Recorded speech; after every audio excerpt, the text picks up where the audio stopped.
Est-ce que ça t'intéresserait qu'on fasse un peu de magie dans ton business, qu'on insuffle un peu de magie dans ton business, qu'on insuffle un peu d'intelligence originelle dans ton business et que tu puisses t'expanser, prospérer à des niveaux qui te semblent impossibles à aujourd'hui, tout en étant dans un respect profond du vivant? Parce que oui, un business bénédiction, c'est ça.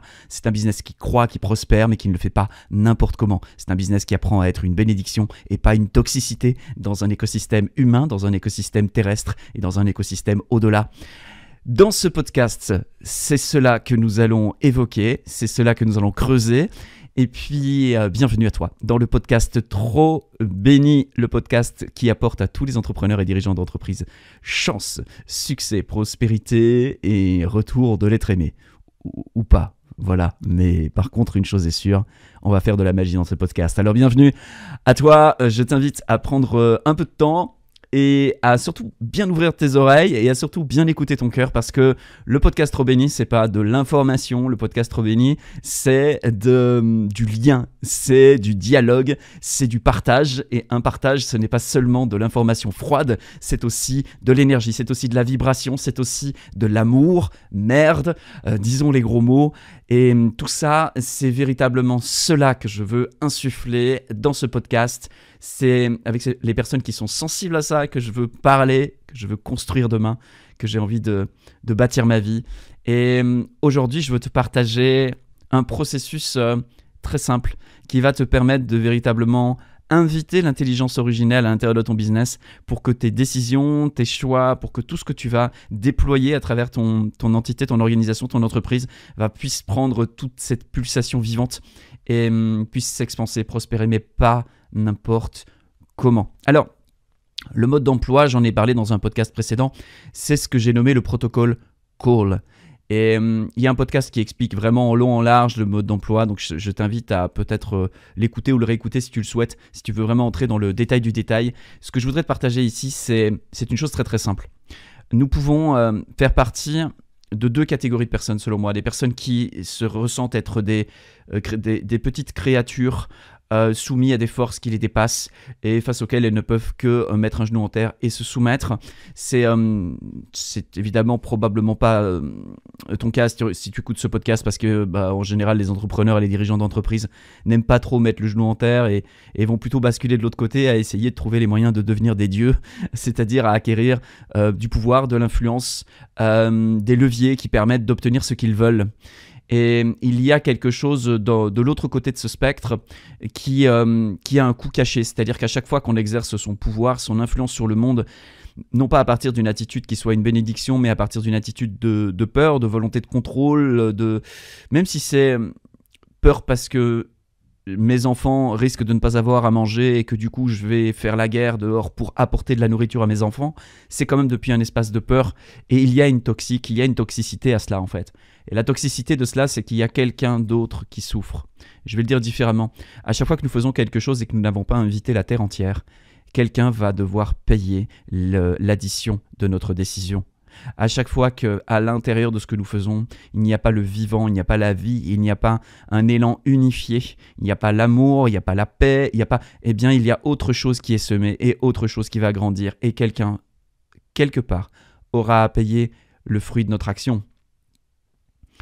Et nous sommes aujourd'hui à un niveau de conscience où en fait l'humanité ne survivra pas si elle ne prend pas conscience de cet état de fait, c'est-à-dire que si nous ne faisons pas les choses ensemble, dans un mouvement unifié, dans un mouvement respectueux, nous irons à notre autodestruction, tout simplement. Soyons très clairs là-dessus. Ou bien nous serons un et nous grandirons en conscience, ou bien nous serons dispersés dans une guerre de tous contre tous.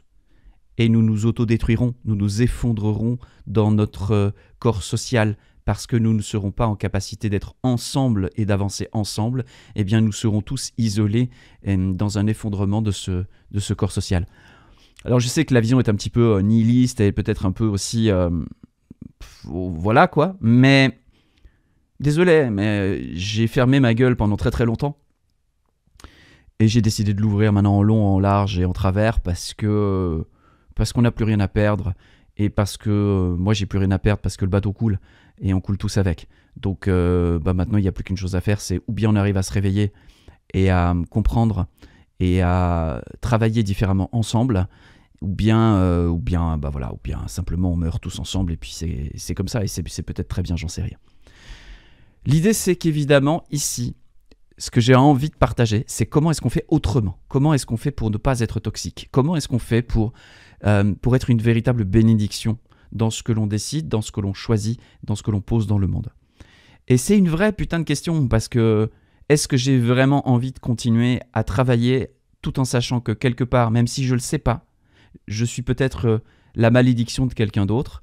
Est-ce que je veux prendre cette direction-là ou est-ce que je veux m'asseoir un moment et me dire « Ok, j'ai vraiment envie de comprendre comment est-ce que je peux faire pour qu'il n'y ait pas de coup caché à ce que je décide ?» Et la clé de ça, selon moi, c'est de partir d'un élan unifié à l'intérieur de soi. De ne pas partir d'une peur qui fragmente tout, d'une peur qui veut sauver ce corps-là, ce Jean-Luc Devacter, qui veut le sauver même si je dois sacrifier une autre personne, mais quelque chose qui dit il y a de la vie dans ce corps comme il y a de la vie dans d'autres corps, et c'est cela qui est précieux. Ce qui est précieux, c'est pas moi versus les autres, ou ma famille versus le reste du monde, ou mes partenaires versus mes concurrents. Ce qui est fondamentalement précieux, c'est la vie qu'il y a à l'intérieur de mes enfants, à l'intérieur de mes collaborateurs, à l'intérieur. Quand je commence à avoir cette attitude-là, de me dire putain, en fait, c'est la vie à l'intérieur de moi qui est précieuse, c'est pas moi. C'est la vie à l'intérieur de ma collaboratrice qui est précieuse, c'est pas elle. Je peux commencer à prendre des décisions de management et des décisions stratégiques qui sont pleines de cette vitalité. Et pas pleines de peur et pleines de mort, mais pleines de cette vitalité. Et cette vitalité, c'est le carburant de la magie. C'est avec cette vitalité qu'on va pouvoir prendre des décisions qui vont contenir cette vitalité, créer des offres qui vont contenir cette vitalité, tracer un chemin entrepreneurial qui va contenir cette vitalité. Et ça, c'est de la prospérité heureuse. Je fais un petit clin d'œil à la sobriété heureuse de Pierre Rabhi. Ici, je parle de prospérité heureuse parce que je crois en la prospérité heureuse. Mais cette prospérité heureuse, elle doit partir d'un espace unifié en nous. Elle doit partir de l'amour, elle doit partir de quelque chose qui parle de nous vraiment et pas des multiples hypnoses qu'on nous a appris à avaler. Parce que oui, l'être humain est hypnotisé, comme dans le livre de la jungle, K faisait avec le petit homme. Et confiance, ta-da-da, ta-da-da. Eh bien voilà, une petite musique qui est chantée dans le tissu de l'humanité et qui vient endormir. Mais Trop Béni est là pour nous réveiller, oui. Mais voilà, l'idée c'est, en tout cas pour moi, c'est d'essayer de réveiller ceux qui ont envie de l'être avec cet exercice de magie. Alors l'exercice de magie est assez simple. Il est aussi simple que le principe de choisir versus le principe de décider.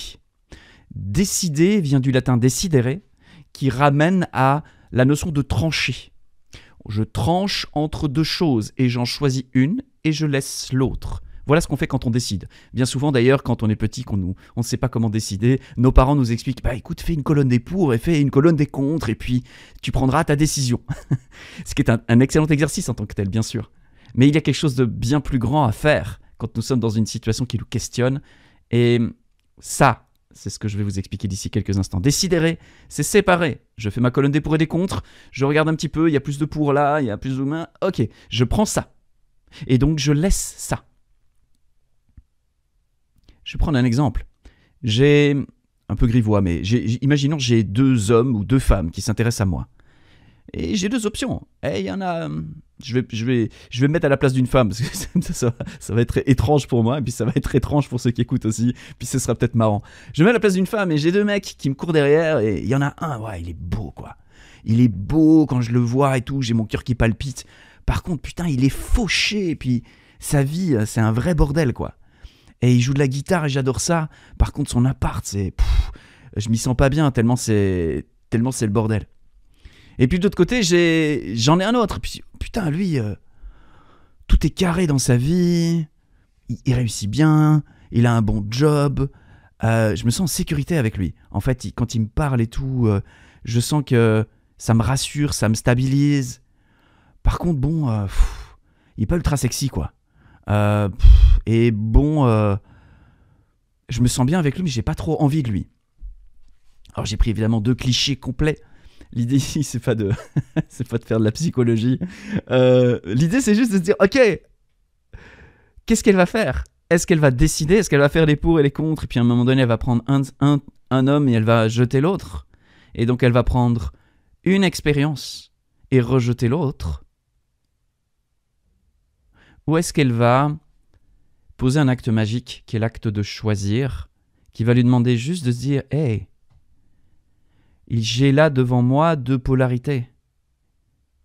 Qu'est-ce que je veux vraiment? Et peut-être que cette femme va découvrir que ce qu'elle veut, c'est ni l'un ni l'autre, mais quelque chose qui est peut-être plus un mélange de l'un et de l'autre. Et elle va s'économiser de vivre une demi-relation d'un côté ou une demi-relation de l'autre en se disant « bah ouais, mais en fait, moi, ce que je veux, c'est 30% de ça, 40% de ça, 20% de ça. Et c'est ça, en fait, qui me ressemble et qui me va aujourd'hui. » Et quand elle va poser de la clarté là-dessus, eh bien, elle va pouvoir poser un choix et de se dire « ok, maintenant, ce que je choisis d'attirer, c'est un homme qui soit à la fois capable de me sécuriser à certains moments, mais aussi capable de me donner envie de faire des folies et dans un mélange qui soit à peu près proche de ça. » Elle va définir l'expérience qu'elle veut vivre. Elle va partir d'un point unifié d'elle-même pour dessiner une expérience qui soit une évidence pour elle. Et pas une décision, une évidence. Et choisir, c'est un acte interne, c'est un acte de soi avec soi pour véritablement créer en soi l'évidence. Et ensuite la choisir. Et ça, j'explique très très bien dans le podcast sur le protocole Call, qui explique vraiment quelles sont les étapes internes que l'on peut développer pour transformer une idée en un choix profond. Un choix, c'est toujours quelque chose qui part d'une évidence. Et d'ailleurs, choisir vient du vieux français croisir, qui en réalité ramène à voir distinctement. Choisir, c'est voir distinctement. C'est un élan unifié. C'est pas un élan qui sépare les choses et qui essaye de déterminer quelles sont nos meilleures probabilités de réussite si on prend cette route-là versus cette route-là. Nous ne sommes pas des putains de machines. Nous ne sommes pas à calculer des probabilités pour augmenter l'efficience. C'est une pensée mécanique. Et cette pensée mécanique, c'est sûr, permet à des gens de s'enrichir sur le dos des autres. C'est évident.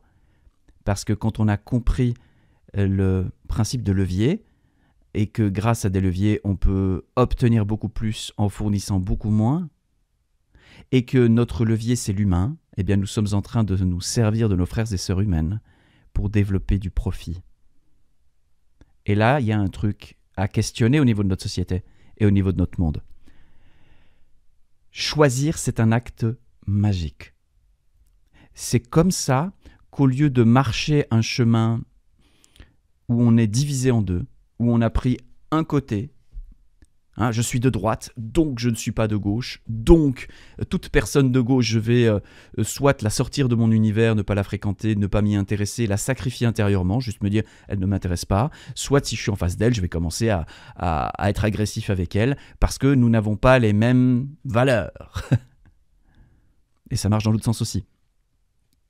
Bien que les entrepreneurs sont assez plus souvent, sur certains points en tout cas, dans des résonances de droite, que dans des résonances de gauche, si on prend vraiment ces séparations un petit peu plus historiques, bien sûr. Aujourd'hui, ça bouge beaucoup. Puis voilà. Puis la politique est un sujet qui m'intéresse énormément, mais qui paraît, il ne faut pas l'aborder. Je pense qu'on peut l'aborder, c'est juste comment on le fait. Ce que je voulais juste dégager par ça, c'est est-ce que je suis en train de sacrifier la moitié de l'humanité dans les choix que je pose, ou bien est-ce que je suis en train de réunifier l'ensemble de mes espaces et poser une action unifiée dans le monde. Ce que je prétends, et je suis vraiment pas le seul à le prétendre, donc je peux vraiment le prétendre haut et fort, c'est que nous avons en nous quelqu'un de droite et quelqu'un de gauche. Nous avons en nous un homme et une femme. Nous avons en nous un bourreau et une victime. Nous avons en nous, en fait, en réalité, tous les aspects de la condition humaine, à des degrés divers. Par contre, il y a des degrés que nous avons appris, que nous avons été conditionnés à survaloriser, et donc par conséquent, l'opposé que nous avons été conditionnés à sous-valoriser. Et cette non-neutralité, c'est-à-dire ce non-équilibre entre les forces qui sont à l'intérieur de nous, génère une sensation de guerre. Et la sensation de guerre interne va nous amener à poser des décisions qui sont remplies de cette sensation de guerre, qui font qu'on va rejouer la guerre, on va rejouer le conflit, et on va le rejouer dans nos équipes, on va le rejouer avec nos clients, on va le rejouer avec le contexte socio-économique, on va le rejouer à tous les endroits de notre expérience de vie. Mon intention avec ce podcast, c'était de vous dire, vous pouvez faire de la magie, partir d'une vitalité, d'une évidence, et ensuite, eh bien, le protocole call vous explique exactement pas à pas comment vous pouvez structurer cette approche pour que depuis une prise de conscience, une évidence, vous puissiez la modeler en quelque chose qui va avoir un réel impact, une réelle influence très rapide sur votre vie concrète et réelle.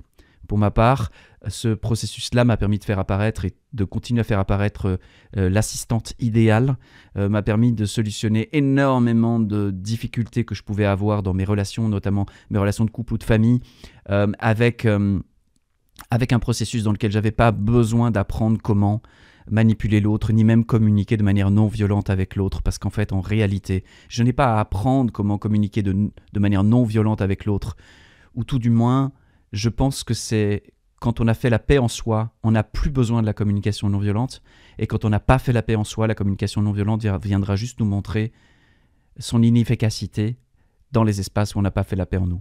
Donc j'ai tendance à dire, trouvons une manière simple de faire la paix en nous et d'émaner cette paix dans nos business pour que nos business deviennent des business bénédictions et que nous puissions prospérer ensemble dans un éclat de joie, dans une profonde volonté d'être en lien les uns avec les autres et de prendre soin les uns des autres. Voilà, c'était un nouvel épisode du podcast Trop Béni. Si ça vous a parlé, surtout, faites ce que vous voulez avec l'algorithme de YouTube, j'en ai rien à carrer. Par contre, si vous avez quelqu'un de proche de vous, qui pourrait trouver bénéfice à écouter de ce podcast, envoyez-lui. Je crois vraiment que c'est important de partager les uns avec les autres des nourritures qui nous font du bien et de grandir tous ensemble. Donc si vous pouvez faire grandir une personne près de vous grâce à ce podcast, eh bien ce sera bon pour cette personne, ce sera bon pour vous parce que c'est des bonnes graines à semer dans sa vie que d'aider les autres à avancer sur leur propre chemin. Et puis ce sera super pour moi aussi parce que ça me permettra de porter cette parole un peu plus fort, un peu plus loin. Donc merci infiniment pour vous, pour cette personne et pour moi-même. Avançons ensemble. Je vous dis à très bientôt dans un nouveau podcast.